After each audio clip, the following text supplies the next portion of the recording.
Good morning. This is it. Day of my procedure. I'm so excited. It's 5:30 here.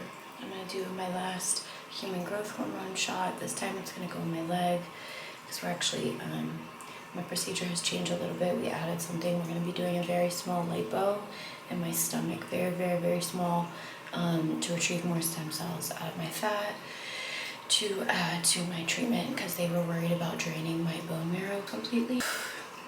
Wish me luck. Pray for me. Love you guys. See you on the other side.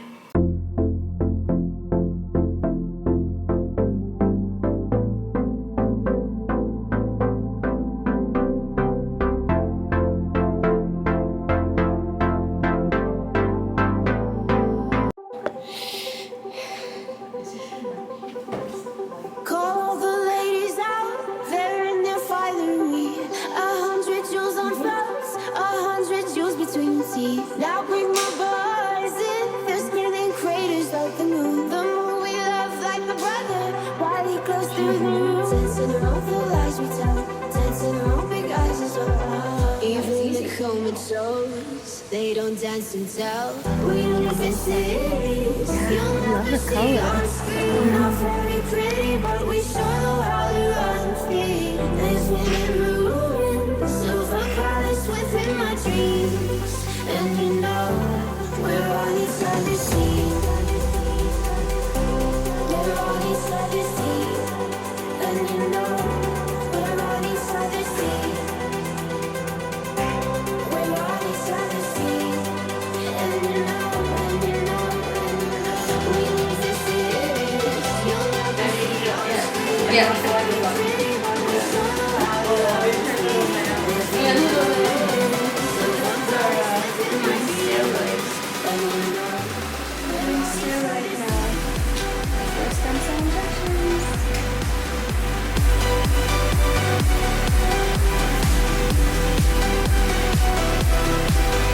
Are you hiding?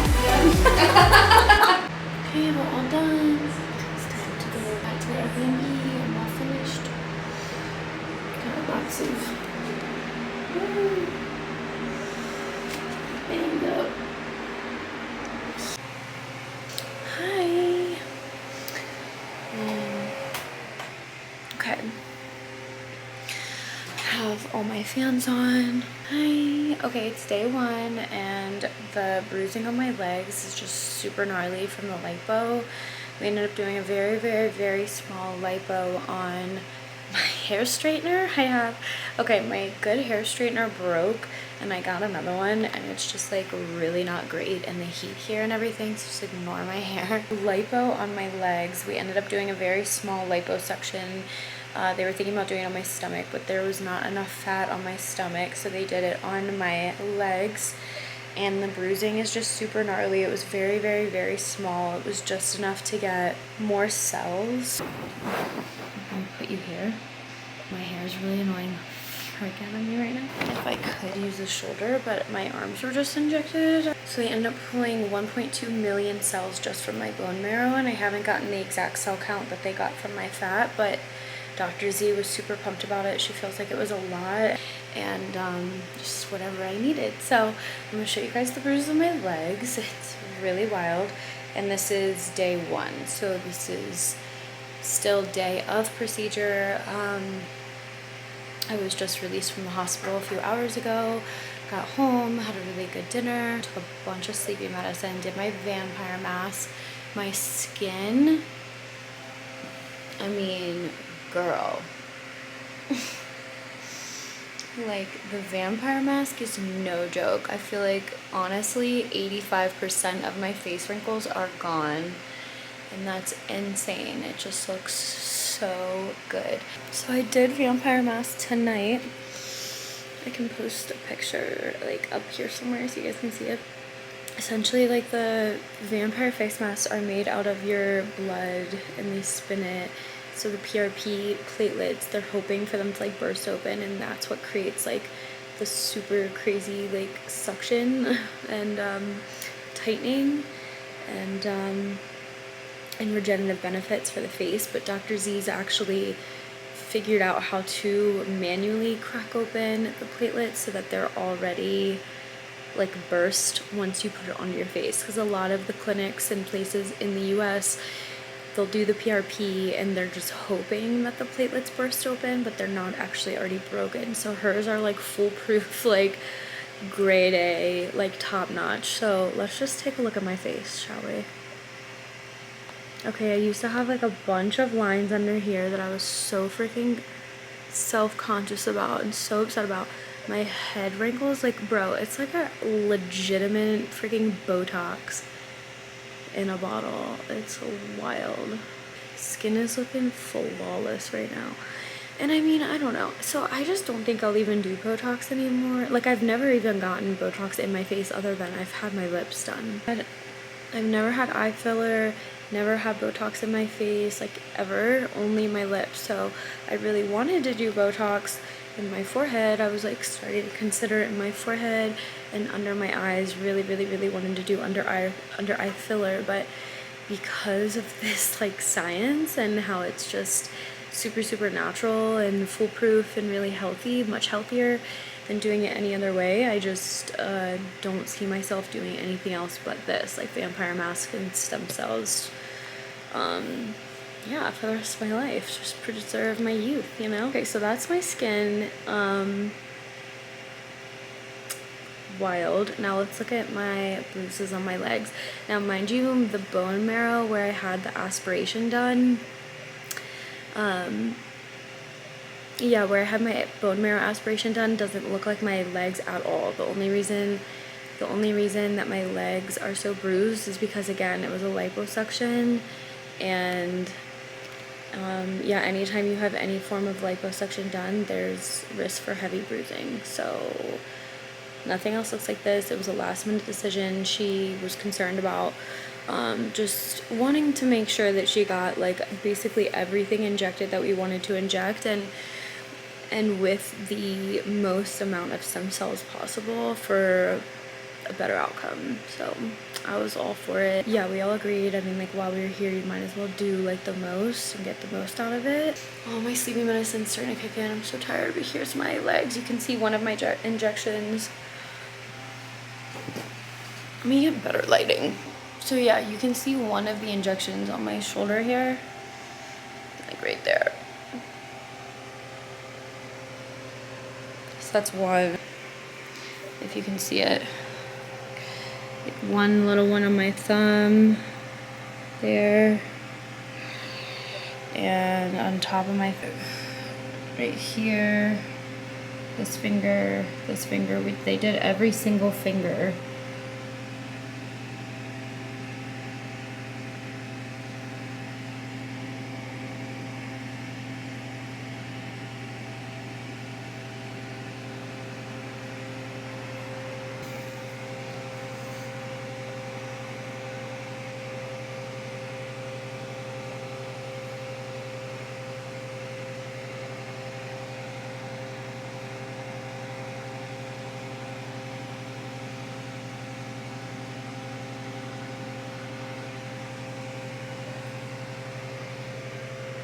That's just from the needle.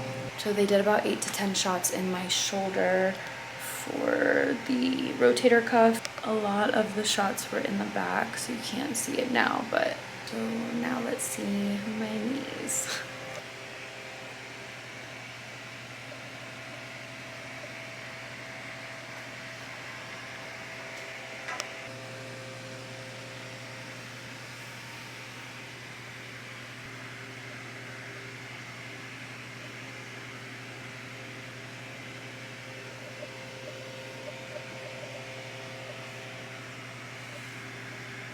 The back side.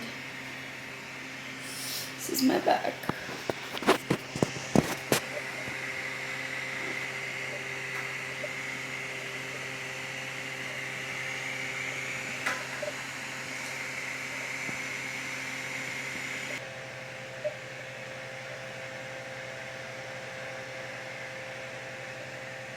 Okay, so that's it. Day 1 is complete. I'm so excited. I'm just feel like this is like the first day of my new life. I'm really happy.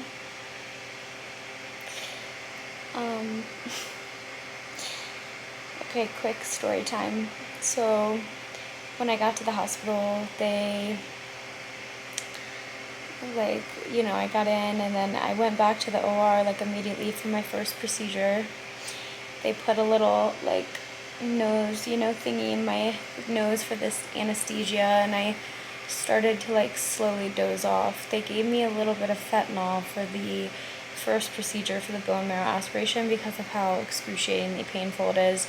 As the drugs were kicking in, the anesthesia and the fentanyl, I started to slowly doze off, and I was like talking to the doctor there that was helping my doctor, and he was so sweet. He was like rubbing my hands, talking to me, and I just started talking to him, and I said, yeah, I have 2 little boys. I said they're 4 and 6, and I just like got so emotional. As soon as I started talking with my babies, I just like, I'm about to start crying again right now. Not really, because oh my god, I can't mess up this face mask, but like I want to.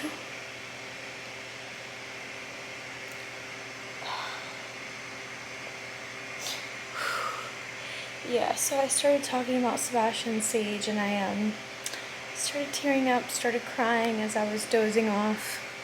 And they were the last things that I was thinking about and talking about before I went under. I don't have the vampire mask anymore on, but I have an extra serum, and I don't want to mess it up. Oh, my hands. I shouldn't even be holding my camera or using my hands because of the injections and everything. Like, I have pain medicine still in me now from the hospital. We use the absolute bare minimum because my doctor's super holistic, and also you can't use anything anti-inflammatory after the procedure because an anti-inflammatory can kill the stem cells. So pain medicine we can use. She did give me something that I have here. I'm trying not to take it. I just took a little bit of Advil, but I still have a little bit of steroid in my system right now. Yeah, I have extra pain stuff if I need it, but I had the wildest dream after I woke up from my first procedure. It was so funny because, so basically, long story short, my mom and I have been like wanting to like see monkeys and animals and things like while we've been here, and we found out that there's this like drive-through zoo. It's like a drive-through like safari place that you can go through, and they have literally like lions and giraffes and elephants and hippopotamuses and monkeys and all kinds of things, but you have to stay in your car. So you can go and you can like see them, but you can't get out of your car, whatever. So I don't know what I was thinking. I don't know what, like after this, my first procedure after the bone marrow aspiration, but when I woke up from the anesthesia the first time, I was like dozing off, like on and off, because I was just so tired from everything. And I fell asleep and I had the craziest dream. It was so funny. It was like, it literally felt like real life. So I felt like I was actually there. And it basically was like me and like my family and my kids were actually with me in the dream. And we were like looking for all these animals, like lions and tigers and whatever. And so we come across this place where it's like a hotel room that you can like stay at, and there's animals there. And they're like big, like there was like panthers and jaguars and a white polar bear. Don't know where that came from. There's definitely no white polar bears here. But anyways, so we go to this, like, it was almost like a hostel, like a hotel, like a, whatever. So we're all there and we're like looking at the animals and trying to like see like what's up, but we're not expecting that we would be like, I guess, like so close to them. Well, we go to this hostel and these people like acted like we could like go and see them or whatever, and that's like all it was, obviously. But well, it turns out that these people were trying to like capture us there and like lock us into these rooms with these wild animals. And so I like start realizing that this like family business of like animal keepers, wild animal keepers, is like out to get us, and they're trying to like kidnap us and like basically watch us like get mauled by these wild animals. trigger warning, by the way, if like, I don't know, like stuff like this freaks you out, sorry. So we're like in the hotel room, and I'm like starting to notice like we're not able to get out, and we're locked in these rooms with these animals. So anyways, long story short, I like peek over this like window, and I see that like the whole family of like owners, business owners, and like whatever are like watching us, and they can see us like on cameras, and they're basically just like waiting for us to get mauled. Well, then we get out, but my son, my eldest son, got attacked by the tiger. My son Sebastian, so I was obviously freaking out. They only got his ear, so the tiger bit Sebastian's ear, but we got away from him, beat up the tiger, whatever. We're running out. We like are trying to escape. We make it to the airport, and I just remember like screaming for security. I'm like, security, like through the airport.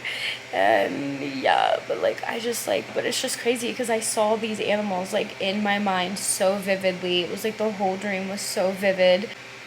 Okay, anyways, after my horror story dream, once I was screaming for security at the airport, and like, you know, the people were chasing us, but like pretty sure we obviously got away or whatever, I woke up like in a panic. Like slightly. I wasn't like actually panicking like when I woke up, but I was just like, you know, like what the and so anyways, it was so funny because we were like telling my dad like what was going on. He was asking how my procedure went and stuff, and I told him like about my dream that I had like while I was passed out after my first procedure, and he goes, dang, well that sounds like a horror movie. He was like, that's a horror story. He goes that must have been the fentanyl. I was like, yeah, I don't know. I guess. Still kind of hoping to go see that outdoor zoo. Anyways, yeah, I'll catch up with you guys tomorrow. Sorry for that crazy story. It was just kind of funny. But yeah, for the most part, I'm doing really good right now. Again, everything's in me, a lot of stuff from the hospital, so I'm kind of expecting tomorrow to be kind of rough. I'll check in with you guys. Love you.